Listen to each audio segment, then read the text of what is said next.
Hi friends, welcome back to me Sama kitchen. ఈరోజు మన కిచెన్లో ఇన్స్టాంట్ టొమాటో చట్నీని ఈ విధంగా చేయాలి నేర్చుకుందాము. ఈ టొమాటో చట్నీ అన్ని బ్రేక్ఫాస్ట్లోకి అంటే ఇడ్లీ, దోశ, వడ, గుంత పొంగనాలు ఈ విధంగా అన్ని బ్రేక్ఫాస్ట్లోకి కూడా చాలా బాగా సూట్ అవుతుంది. ఈ రెసిపీ కనుక మీకు నచ్చినట్లయితే ప్లీజ్ లైక్ చేయండి, మీ ఫ్రెండ్స్కు మరియు రిలేటివ్స్కి షేర్ చేయండి, సబ్స్క్రైబ్ చేయడం మాత్రం మర్చిపోకండి. ఇప్పుడు మన రెసిపీలోకి వెళ్దాము. 2 టొమాటోసు, ఒక ఆనియన్, ఒక 5 నుండి 6 వెల్లుల్లి రెమ్మలు, ఒక చిన్న అల్లం ముక్క, ఒక కొంచెం చింతపండుని తీసుకోండి, కొంచెం అదేవిధంగా కొంచెం కొత్తిమీర, వీటన్నిటి కూడా రెడీ చేసుకొని పెట్టుకోండి.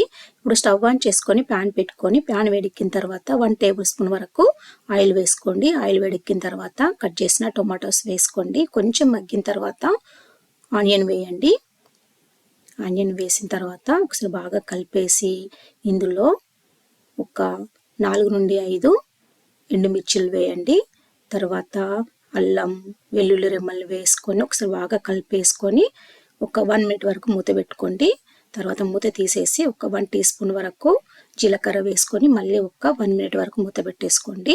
చూడండి, బాగా మగ్గినవి. తర్వాత ఇవి బాగా చల్లారిన తర్వాత ఒక మిక్సీ జార్లోకి తీసుకొని ఇందులో డ్రై రోస్ట్ అంటే ఆయిల్ లేకుండా రోస్ట్ చేసినటువంటి వేయించుకున్నటువంటి నువ్వులు లేదా పల్లీలన్నీ ఒక 1 టేబుల్ స్పూన్ వరకు వేసుకోండి. తర్వాత ఇందులో కొత్తిమీర, రుచికి తగినంత సాల్ట్ వేసుకోండి. తర్వాత కొంచెం చింతపండు లేదా నిమ్మకాయ రసాన్ని వేసుకొని మూత పెట్టుకొని మిక్సీ పట్టుకోండి. అంతే, టొమాటో చట్నీ రెడీ అండి. మీకు కావాల్సి వస్తే దీన్ని మీరు ఆయిల్ వేసుకొని పోపు పెట్టుకోండి.